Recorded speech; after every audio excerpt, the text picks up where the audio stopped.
की जहरीली हवा को साफ करने के लिए पहली बार सरकार ने बड़ा कदम उठाया है। बजट में ग्रीन बजट पेश किया गया है। क्या इस ग्रीन बजट से दिल्ली वालों को प्रदूषण से राहत मिलेगी? देखिए हमारी ये खास रिपोर्ट।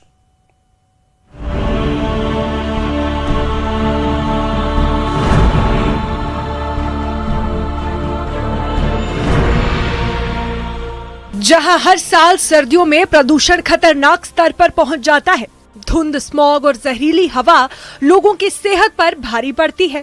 सांस लेना तक मुश्किल हो जाता है और अस्पतालों में मरीजों की संख्या बढ़ जाती है। इसी गंभीर समस्या को देखते हुए दिल्ली सरकार ने इस बार बजट का बड़ा हिस्सा ग्रीन बजट के तौर पर रखा है।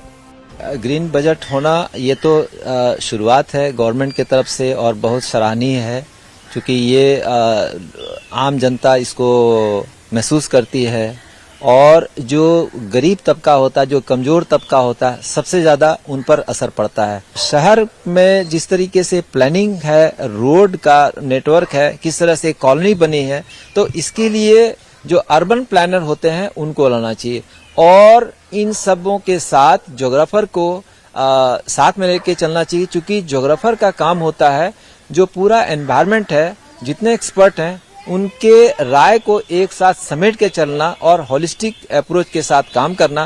देखिए, ये तो सराहनीय और स्वागत योग्य कदम है और इस तरह की पहल तो पुरानी गवर्नमेंट्स को भी करनी चाहिए थी। आज जब हम दिल्ली की बात करते हैं तो एक तरफ तो हम फख्र करते हैं कि हम देश की राजधानी में रह रहे हैं, ये दारुल खिलाफा लंबे टाइम से रहा है हिंदुस्तान का, लेकिन दूसरी जानिब जब हम देखते हैं तो यहाँ पर पानी की हालत बहुत खराब है।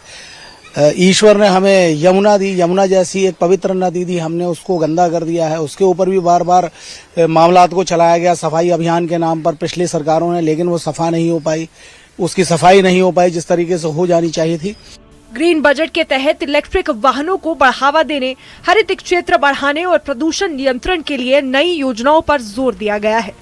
सरकार का कहना है कि ये कदम दिल्ली को डस्ट फ्री और पोल्यूशन फ्री बनाने की दिशा में अहम साबित होगा।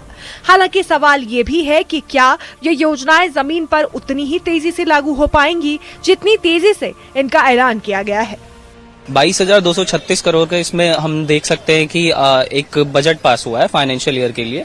एंड मैं ये कहना चाहूंगा कि दिल्ली गवर्नमेंट को ये इनिशिएटिव काफी पहले लेना चाहिए था, as we all see that the situation is really bad in Delhi right now, but we can assure that our government is working for this and there might be a chances of some improvements in this, because there are many initiatives that government are taking right now. ये जो budget इस बार लिया है Delhi government ने दिल्ली के pollution के लिए, I think ये बहुत ही अच्छा इनिशिएटिव है, बट मैटर ये करता है कि इस बजट को कैसे यूटिलाइज किया जाएगा और कहाँ इसको यूज करेंगे। आई थिंक एक जनरल पॉपुलेशन को पता होना चाहिए कि कहाँ ये बजट यूज कर रहे हैं, किस तरीके से यूज कर रहे हैं।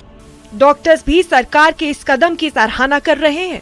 उनका मानना है कि अगर ग्रीन बजट की योजनाएं सही तरीके से लागू होती हैं, तो इससे लोगों की सेहत पर पड़ने वाला बुरा असर काफी हद तक कम किया जा सकता है। लेकिन साथ ही वो ये भी कहते हैं कि सिर्फ नीतियां बनाना काफी नहीं, उनका सही ढंग से पालन करना भी उतना ही जरूरी है। गवर्नमेंट अनाउंसमेंट तो बहुत करती है, ये अच्छी बात है कि उन्होंने ये कदम उठाया कि हम इतना बजट में एलोकेशन करते हैं। गवर्नमेंट की कहने में और विल पावर में, करने में अगर वो चीज दिखाई देती है कि वाकई स्टेप्स लिए जा रहे हैं कि वो पराली का इशू है, वो है, let me tell you that is not a major issue. वो कहने की बातें हैं, वो एक दूसरे पे पॉलिटिकली ब्लेम डालने वाली बातें हैं, वो that is a minor role to play. Doctor साहब, क्या आपको लगता है कि ये कदम बहुत पहले उठाना चाहिए था, या हम इसे कह सकते हैं कि देर आए दुरुस्त आए? एब्सोल्युटली देर आए दुरुस्त आए, ये तो बहुत साल पहले होना चाहिए था। बातें करते हैं, करते कुछ नहीं, लेकिन अब अगर एलोकेशन तक कर दिया है, then these are the steps they have to take.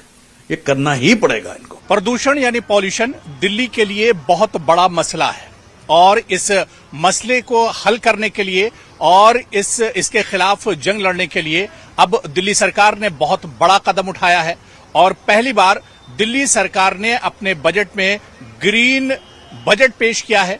21% का ये ग्रीन बजट क्या प्रदूषण के खिलाफ, पॉल्यूशन के खिलाफ कारगर साबित होगा और क्या दिल्ली सरकार का ये कदम एक तरह से पॉल्यूशन के खिलाफ अहम साबित होगा, इस लड़ाई में कारगर साबित होगा, ये देखना आने वाले दिनों में अहम होगा।